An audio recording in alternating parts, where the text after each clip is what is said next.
Let's go.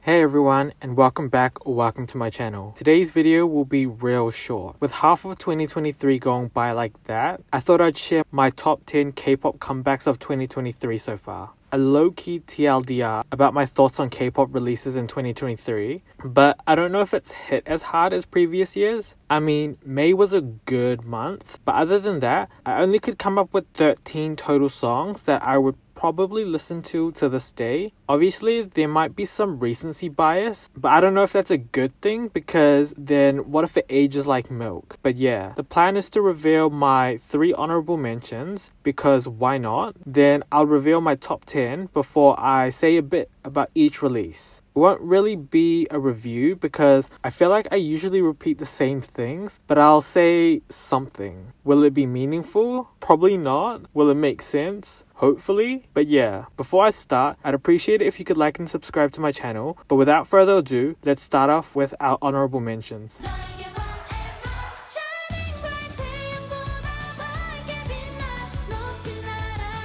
The definition of Weekly's reincarnation. Glad that we still have a group doing music like this. It's a real slice of life song, and I could literally see it in some anime. A great complimentary follow-up to Love-to-Con, which honestly, at this point, someone should create an anime using only CSR's title tracks as the soundtrack music, and it'll all just kind of work. No awkward way to introduce any of their title tracks, just clear progress to a story. This was like Zigzag's sibling, and so I want to say to CSR, thanks for doing Lord's work.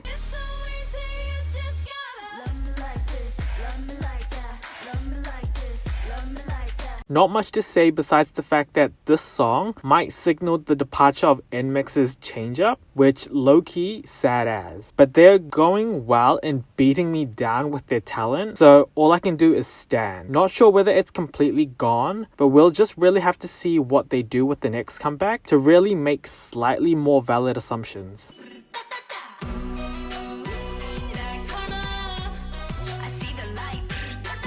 This one got thrown in last minute just because completely forgot, but also the list that I was using to find my top songs didn't include them, so I'm not sure. But yeah, I did a whole video on them, so you can kind of hopefully see that I do appreciate them. The comeback had a real unique flair to it, which is really on brand with their image. A good fusion of like K-pop with a little bit of spice. And we love the extra promotion that they've been given. Can't wait for their next comeback, which from the comments that I was reading, sounds like it could be coming within this year, so fingers crossed.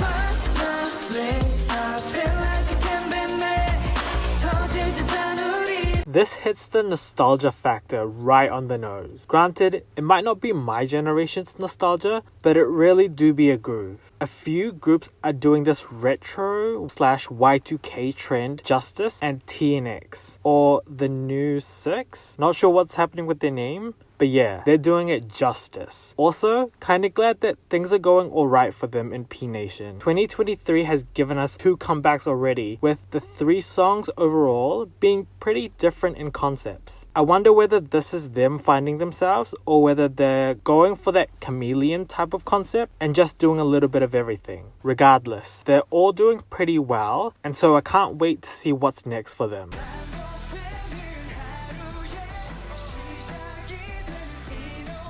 Low-key a surprising add to this list since I actually thought the song was alright when I first listened to it. I don't know what happened, but it just randomly clicked out of nowhere and all of a sudden I just understood it. It has that perfect balance of being theatrical without going overboard and losing the grasp of K-pop vibes. Then you throw in that Youngji feature and all of a sudden it just elevates the song even more. Overall, a bop of a song and can't wait for more 17 music.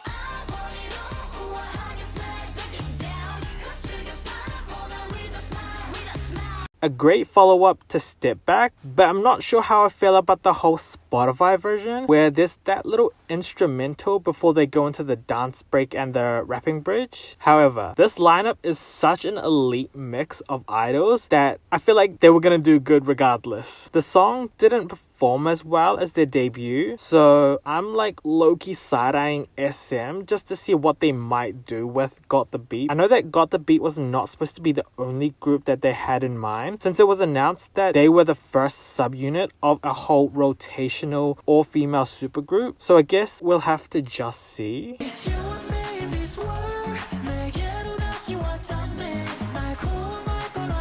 I don't know what they're bringing back, but it's something. The best way I can describe it is like beginner, about to head into intermediate type of sexy concept. It's like Fever's younger brother. It was really refreshing and kind of a good distinguisher compared to the constant releases within K-pop. Putting aside the controversy with the female dancers, which low-key real dumbass, ENHYPEN have really stepped up their game. And the way that they're low-key creeping up into the top 5 of my boy groups to follow. Granted, I don't have a list, but they're definitely a group that I can immediately think of when I think of top boy groups. Overall, bangarang gas.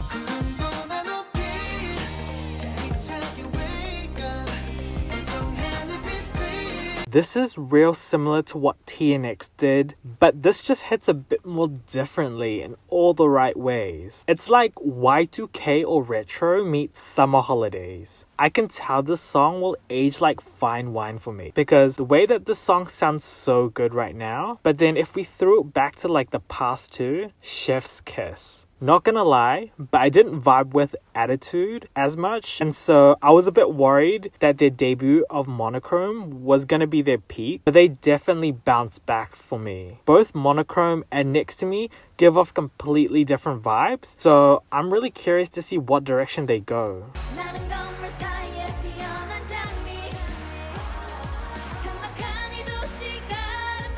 I don't know if Queendom Puzzle boosted the song, but it's been slapping for a while now. The lyrics are real meaningful and give the same vibes as Taeyeon's Fine. Like, you don't really know the lyrics, but you can kind of infer the way they sing it. Rose Blossom really disguises its lyrics well, and then it has that sprinkle of karaokeable, where the song just makes you want to sing along. But yeah, I hope Queendom Puzzle is real good for them and they learn about what works well for them, because their debut era was in 2022 and that was alright. Kiso is also a relatively new addition to the group, so there's that, and I'm just real hopeful for them.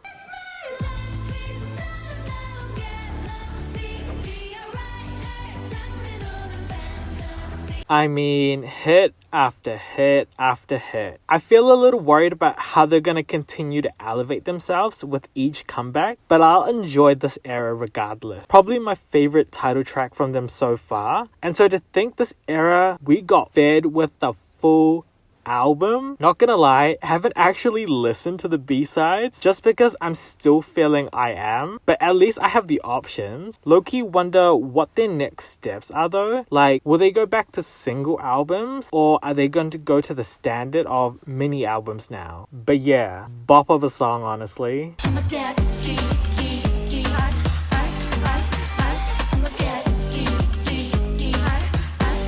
I don't know what juice Card has been drinking, but they're really releasing banger after banger post JSIF military activity. I mean, this stuff beforehand was good, but it's all starting to align and make way much more sense to me. I mean, the pre-release was real intriguing and an absolute vibe. Only minor thing with Card is that we need more comebacks, because once a year isn't really doing it for me. Like, surely a mini album and a single album, please. But also, if this is the quality that they'll give us once every year, then I might just have to be okay with it.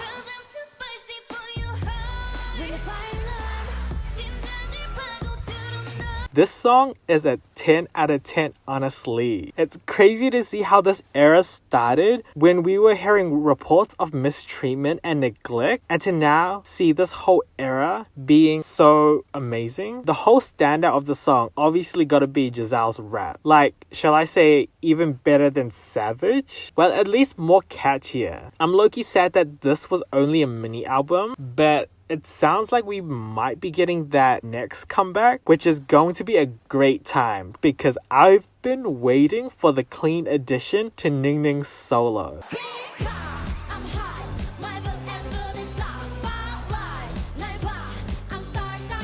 this song really slaps. Like the actual definition of 4+4. I read this tweet that said something along the lines of people who don't get the song just have no boobs or booty. And low-key, damn, you right though. Like, if you get it, then you get it. Props to the genius master that is Chungxiao. A banger of a song. And just makes me even more excited for what G-Idol might do for the second half of the year. They've gone through so much and evolved their concept to include more meaning behind it. So, I wonder what they'll tackle next. Final thoughts. Obviously, we all have different opinions, and so some songs may have hit harder for you. So I'm curious to know, which comebacks have been top tier for you? As for the comebacks confirmed but yet to be released, I'm real keen to hear music from Zero Base One, ITZY, and Jihyo. Then for comebacks not confirmed, but hopefully we get something, I would say the only one that I'm rooting for is Chungha. Really need her to confirm her signing with a